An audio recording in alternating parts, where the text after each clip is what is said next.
Yes, I'm putting this picture at the beginning, easier for you to find and a lot less work for me editing it into the middle.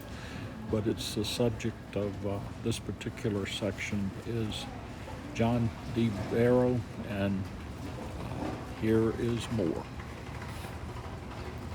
Well, let's take a look at John Daniel Barrow, was born at Leatherwood, Henry County.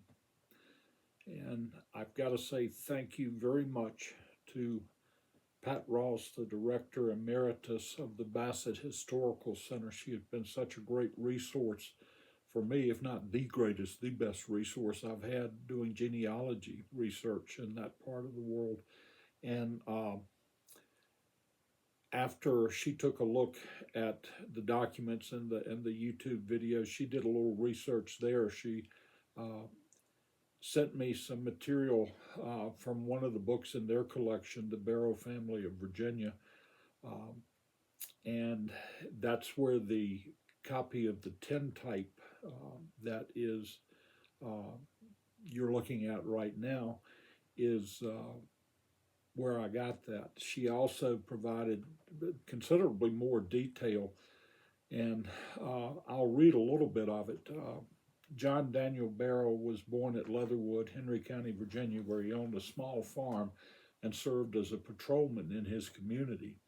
The 1850 farm census shows him with 15 acres of improved land and 4 acres unimproved, with a tax valuation of $95 and with $12 worth of machinery and implements, 1 horse, 2 milk cows, 8 swine with a tax valuation of $116 on his livestock, 100 bushels of Indian corn, 80 bushels of oats, and 1,200 pounds of tobacco.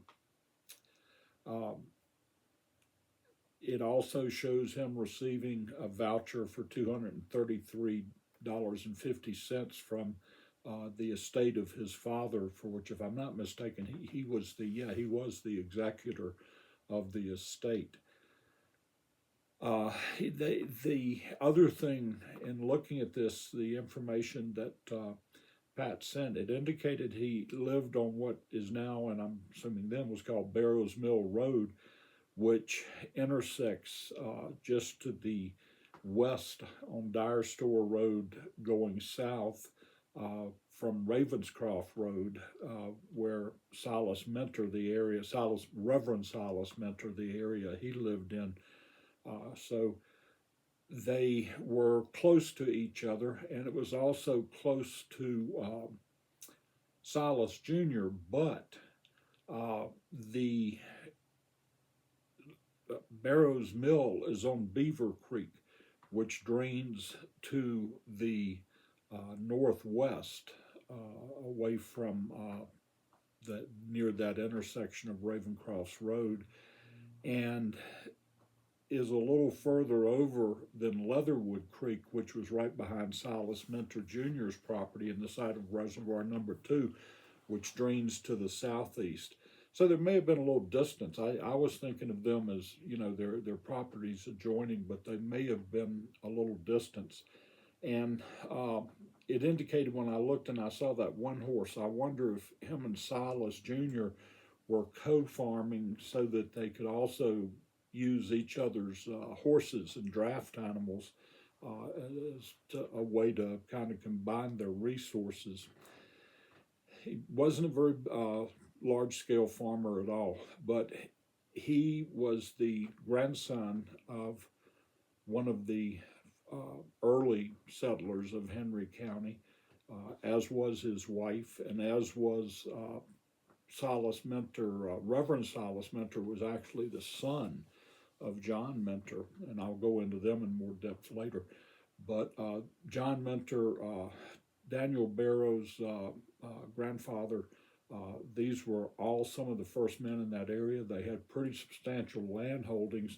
But what happens over time with wealth, particularly if they're in the type of economy they had there, the acquisition of land in large part came through inheritance, and if that inheritance was splitting the property, it would go into smaller and smaller parcels. So by the time we get to John Daniel, he's got 15 acres, which was pretty decent size. And if you think about farming with just draft animals and whatever, that's probably a pretty good task. But it wasn't a plantation by any means.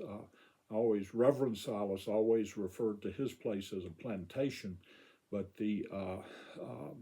I'm not sure that outside of the Hairstons and Martins and a few other families that there were that many large plantations like you would see in Eastern Virginia and the Tidewater in that area. So the other thing about him being a patrolman, that and I think rightly so. We hear them called slave patrols because that was their primary job, was to be out and about, especially at nighttime, to look for possible runaways, since they were more likely to be moving at night, but also to differentiate between any possible runaways and anybody who may have received a pass from their master to go visit somebody else in another farm and or in town.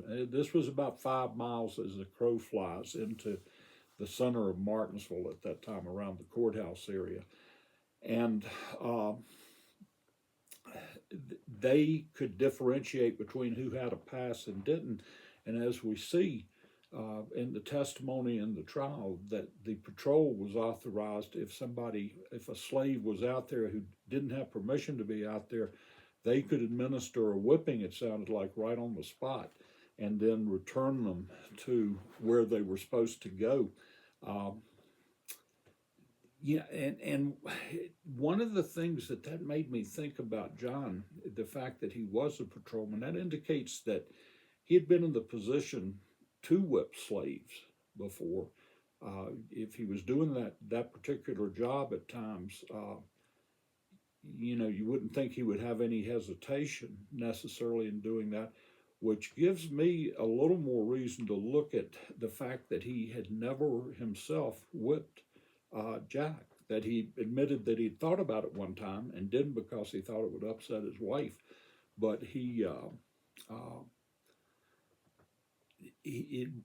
it had to be for some reason that he didn't along with that. And I'm thinking, if the whole thing that I'm considering about the difference in the plantation isolation between the slaves and the families, and these small farmers who were leasing slaves that were living right there with them and working side by side with them, gives you a different relationship with a person.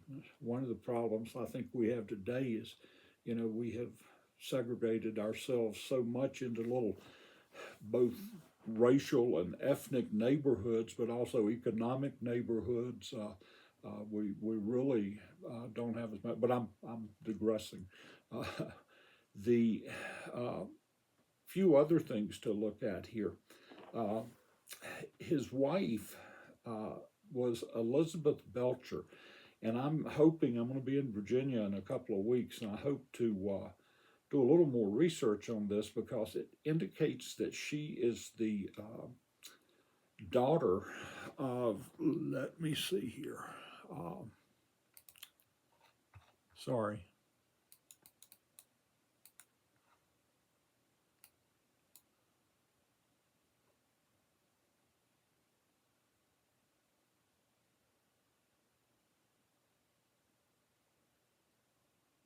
Yeah, she was the daughter of Patty Hodges and Isham Belser Jr. of Franklin County, and it's where this occurred is right on the Franklin County line. Franklin County is a county north and was actually separated out of Henry County, and when her grandfather first moved into the area, they were in Henry County, and then it later became Franklin County, but that's where the marriage took place. Usually the marriages were going to occur in the bride's home or near the bride's home. I want to look at some records when I go back because this has her as being their daughter, but this may be the answer of who was Mary Belcher, because Mary Belcher, there wasn't in John Barrow's 18, well, yes, she was in John Barrow's 1850 census, uh, but I don't have any connection with her earlier in any sources I could find with any of the Belcher family. And it makes me speculate that maybe this Elizabeth Belcher, what there may have been an Elizabeth Belcher who was the daughter of Patty and Isham Belcher, but I'm not sure it was this one because Mary Belcher was born before uh, John and Elizabeth got married by several years. I think she was 20 years old, born in 1834 when this incident happened. Uh, she could be any number of things.